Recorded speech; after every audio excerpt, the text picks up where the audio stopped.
Bueno, buenas tardes a todos, a todas y a todes. Mi nombre es Lara Blanco, y aunque también me conocen como Lunana Resti, y mi ponencia se titula Más que hombre. ¿Necesidad de lenguaje inclusivo en la ciencia ficción feminista?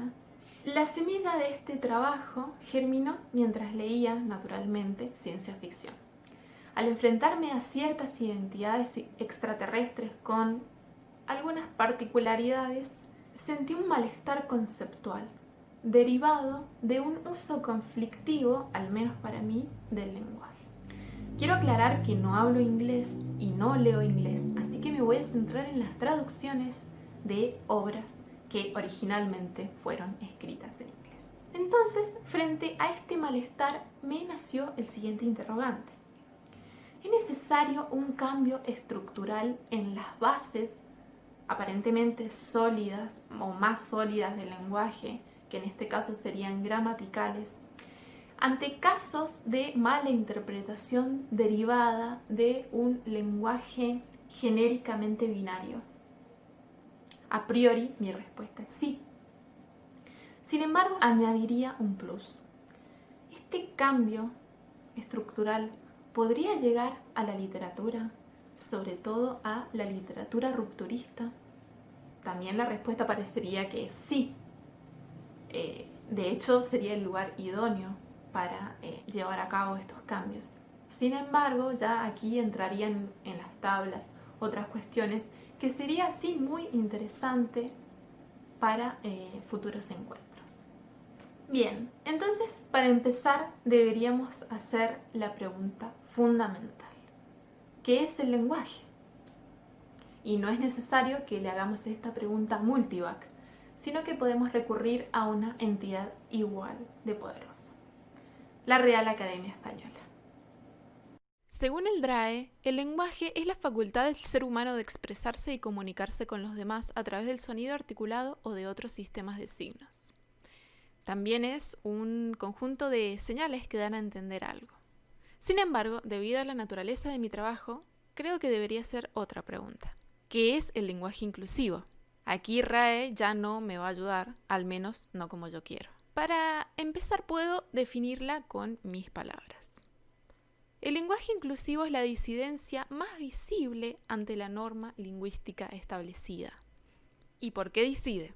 Porque en la lengua se construyen, se reproducen y se perpetúan relaciones de poder desiguales. Entonces, el lenguaje inclusivo es una disidencia ideológica y es política. Para que no se pierda de vista el tema, que nos convoca, que es la ciencia ficción, quiero explicar por qué esto le compete al género. Y para eso voy a tomar la palabra de dos mujeres, Jean Green y Sarah Le Fanu, en un texto llamado Desde las fronteras de la mente femenina.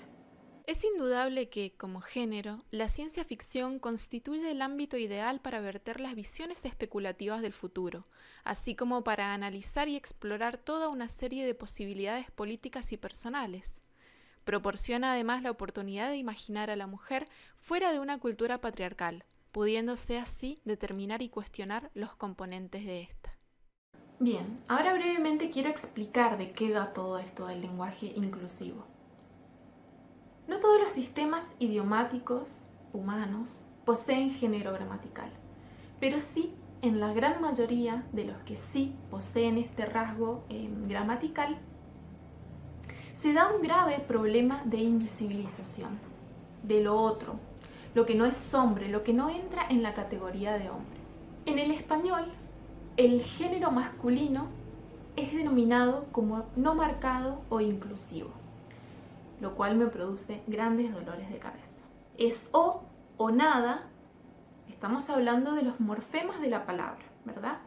Es o nada para el masculino y una serie de sufijos que se adhieren a las palabras ya constituidas para el género femenino.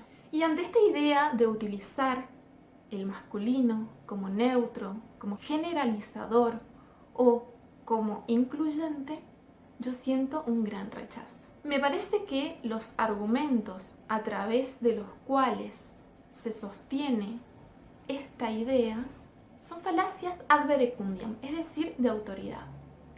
Se defiende esta idea a través de entidades como la Real Academia Española o por la habitualidad, porque siempre se ha utilizado así desde los comienzos del español. Pero no es inocente esta idea.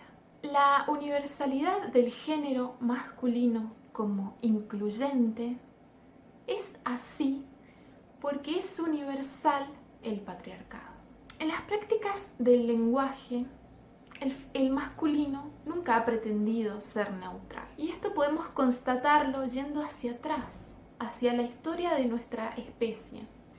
Cuando se instituye la propiedad privada en las sociedades primitivas, la mujer, que antes era una figura de autoridad, pasa a ser una propiedad más del hombre.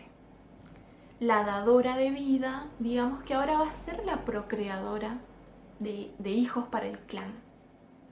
La antigüedad luego se desarrolla también sin incluir a la mujer en la mayoría de las sociedades humanas de la antigüedad. ¿Y qué decir con los siglos de oscurantismo que significaron la Edad Media? Ahora con la llegada de la era de las luminarias, del progreso, el concepto de hombre, digamos que va a mutar de una manera todavía más rimbombante, si se quiere.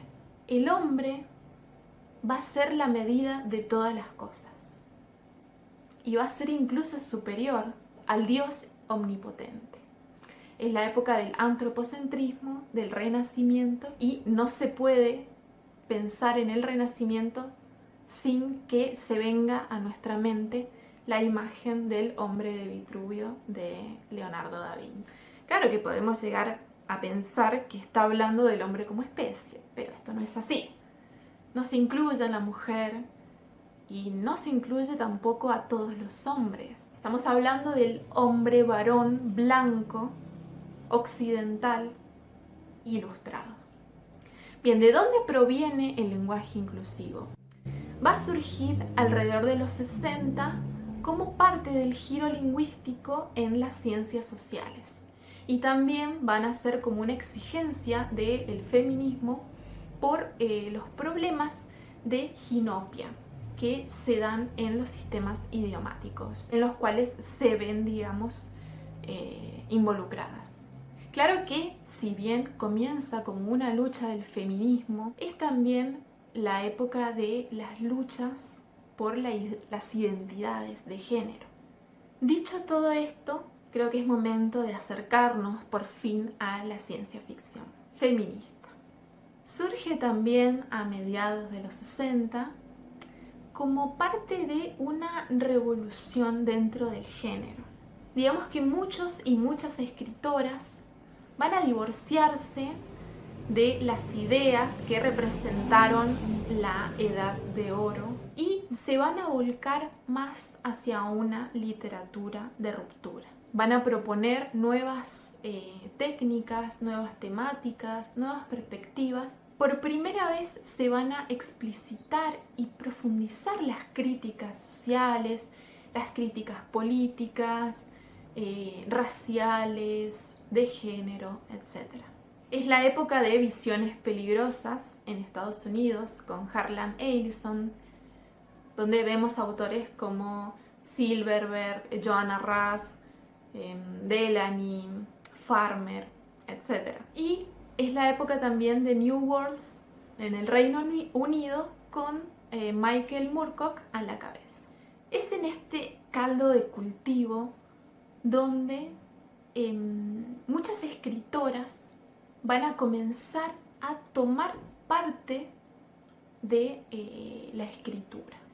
Que si bien podemos decir que la ciencia ficción se inaugura con una obra escrita por una mujer, estamos hablando así de Frankenstein con Mary Shelley, sin contar, por supuesto, a la protociencia ficción, a Luciano de Samóstata, a Julio Verne, etc.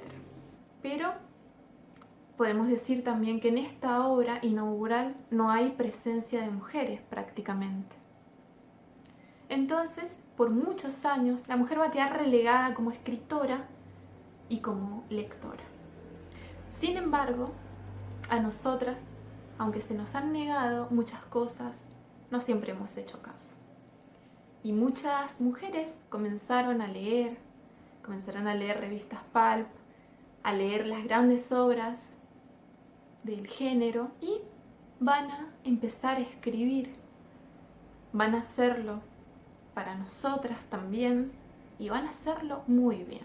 Octavia Butler, que es una de las referentes del género, va a decir en una entrevista: comencé a escribir mis historias cuando tenía 12 años.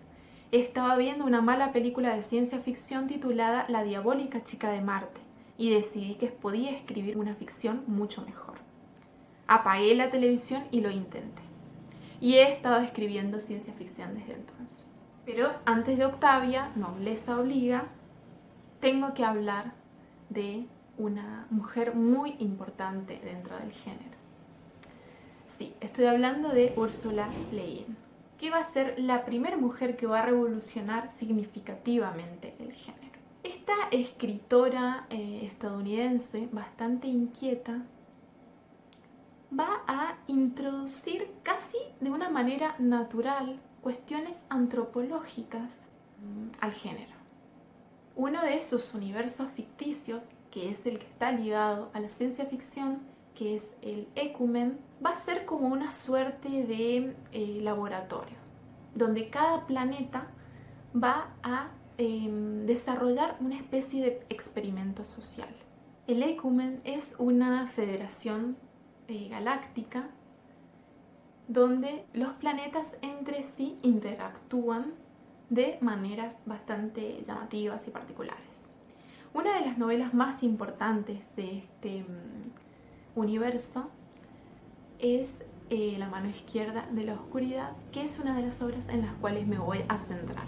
Ahora sí, podemos volver a Octavia Butler, que también es una escritora estadounidense de ciencia ficción, que al igual que Úrsula va a interesarse por temas como el género humano y no humano, por la sexualidad, por la política también, y con un plus que es interesante en ella, que va a explorar también el erotismo. Y de ella voy a tomar la trilogía Xenogénesis para este análisis. Bien, vamos a las obras. La mano izquierda de la oscuridad es la cuarta novela de este ciclo Ecumen y va a ser escrita en el año 69. Ese mismo año va a recibir el premio Nebula y al siguiente el premio Hugo, digamos, son los premios más importantes de la ciencia ficción y la fantasía. Básicamente, la novela trata sobre los esfuerzos de un terrícola, que es un enviado del Ecumen, de esta confederación galáctica, para intentar, por vías diplomáticas, integrar a un planeta bastante inhóspito llamado Geden o Invierno, para que se integre entonces a este Ecumen. Bien, ahora voy a proceder a leer algunos fragmentos de la obra y quiero que presten atención a las partes donde yo he marcado con rojo. Al cabo de un rato, Gederen pudo ver que el desconocido estaba desnudo y que tenía la piel y el pelo blancos. ¿Quién eres? El hombre blanco dijo: soy tu hermano y tu quemerante. Howd era el nombre del hermano suicida. Y Gederen vio que el hombre blanco era realmente su hermano en cuerpo y cara. Pues todos saben ya que el traidor, ahora que el viejo Tibe, compadre, el hombre, quiero que presten atención a estas palabras que yo he marcado. Entonces, teniendo en cuenta los elementos a los cuales había que prestar atención. Yo quiero hacerles la siguiente pregunta. Las partes que estaban marcadas con rojo hacían alusión a un hombre o a una mujer. Imagino que la mayoría de ustedes respondió a hombres. Pero no estamos hablando de hombres. Tampoco estamos hablando de mujeres. Estamos hablando de Gedenianos, que son los habitantes, los naturales de este planeta llamado Geden o invierno. Y son seres en potencia. Ellos tienen una sexualidad latente. La mayoría del tiempo son neutros, la mayoría del tiempo no tienen sexualidad. Puede decirse de estos seres que son andróginos y en cierta parte del mes ellos entran en un estado como de celo llamado Kemer, donde adquieren un sexo. Pero digamos que este sexo asignado no es consciente, sino que va a depender mucho de la compañía que vayan a tener. Es muy interesante porque la autora plantea ya una cierta incomodidad, como vemos en este fragmento. Diré él por las razones que nos llevan a emplear el pronombre masculino refiriéndonos a un dios trascendente. Es menos definido, menos específico que el neutro o el femenino. Pero esta recurrencia del pronombre masculino en mis pensamientos me hace olvidar continuamente que con quien estoy no es un hombre, sino un hombre-mujer. Ahora vamos a la trilogía Xenogénesis, o también conocida como la serie de Lilith. Esta trilogía va a ser publicada entre los años 1989 y 1990, hay que tener en cuenta, 20 años después que la novela anterior. Cuenta la historia de Lilith, una mujer humana que junto a unos pocos seres humanos sobreviven a una tierra desolada. Son salvados por una raza extraterrestre, los Oankali, pero esta raza, digamos, extraterrestre, tiene en mente un intercambio entre las razas bastante discutible. Entonces, repitamos el proceso que hicimos con la novela anterior. Enfóquense en lo que yo he marcado con rojo. Mikanj, que es uno de los personajes principales, se enfocó en la intensidad de su atracción, en su unión. Él mismo parecía desaparecer. Vamos al siguiente. De vuelta voy a hablar de Nikanj. ¿Por qué?, preguntó él. Él tocó dubitativo su brazo. Kaguyat, el padre de Nikanj, me pareció totalmente alienígena, arrogante y aterrador. Lo odié. Creí odiar a todos los Uloi. Bien, les vuelvo a hacer la misma pregunta. Nikanj, ¿es hombre o es mujer? ¿El padre de Nikanj es hombre o es mujer?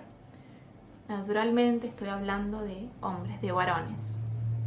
Sin embargo, tampoco es así. El Uloi, que es el género al cual pertenecen Nikanj y su padre, es un tercer género. No son hombres y tampoco son mujeres. En una de las novelas se habla esta idea conflictiva que tenemos como especie frente a este tercer género.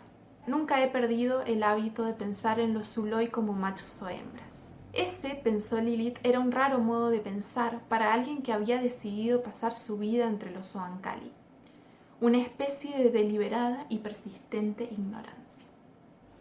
Bueno, ahora lo que yo quiero hacer es darles una explicación de esta incomodidad de acuerdo a la lingüística. Necesidad de representar el mundo para aprehenderlo.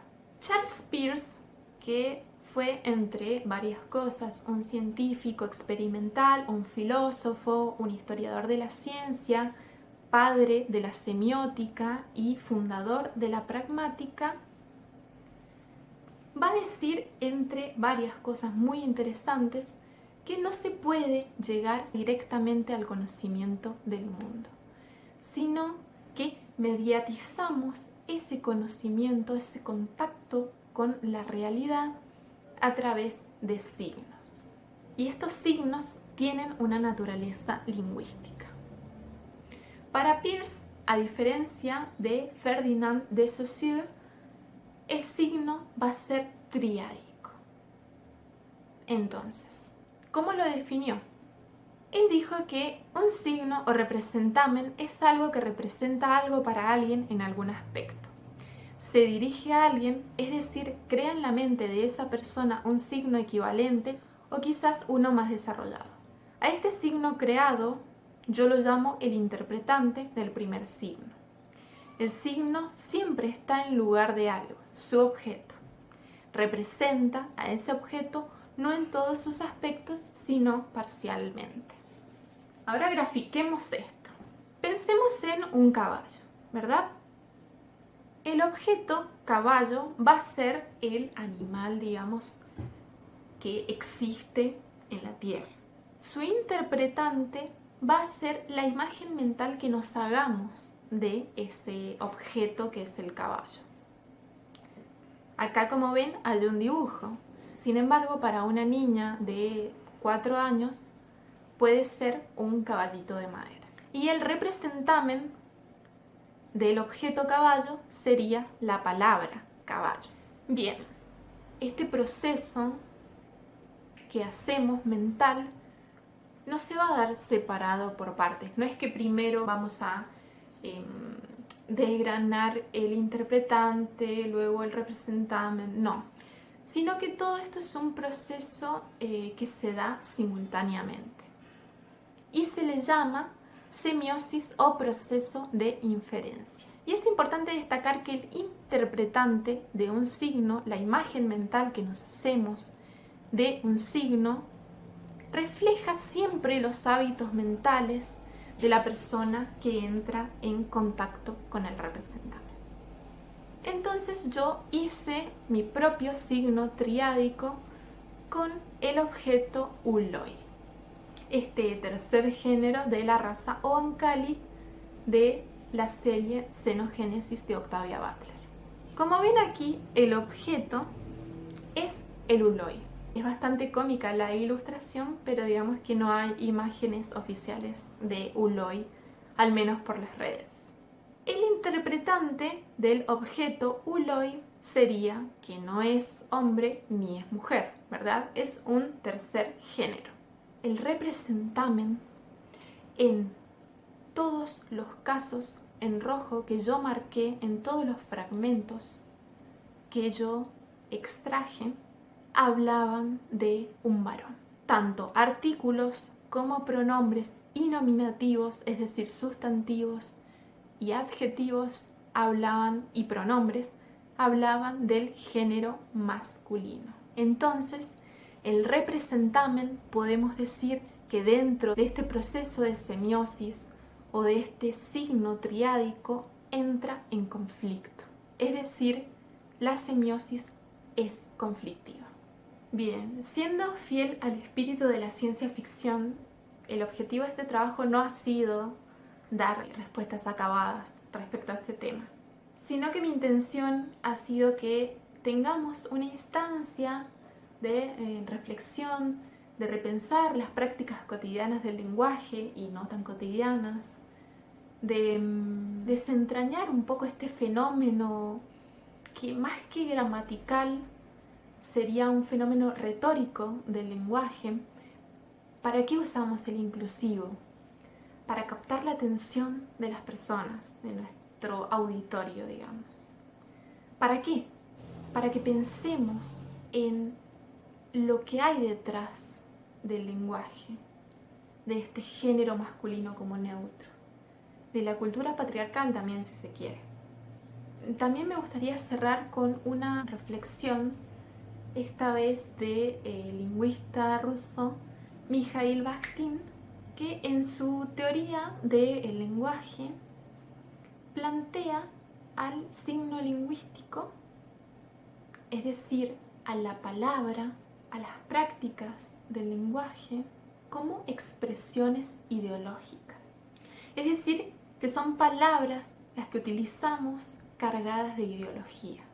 En otras palabras, podemos decir que como expresión cultural se desprende y está atravesada por la cultura que la rodea. Esto quiere decir que la palabra no es neutral, sino que recoge los pensamientos, ideas de una sociedad. Es por eso que en un texto firmado por uno de los discípulos de Bakhtin, Voloshinov, dice la famosa frase: el lenguaje es la arena política donde se debaten las ideas. Bueno, al respecto y en sintonía, Van Dijk también dice que la lengua mantiene una relación dialéctica con la sociedad. ¿Qué quiere decir esto?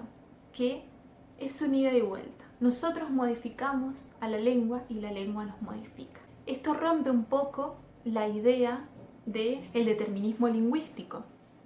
La lengua no nos determina, sino que representa nuestras ideas, sí. Y por eso no es suficiente la lengua. No es suficiente un cambio en un morfema. Lo que es necesario es repensar las relaciones de poder que invaden nuestra sociedad. Y sí, para construir el futuro tenemos que tener en cuenta que siempre es hoy. Esto ha sido todo y los espero en las preguntas. Muchas gracias.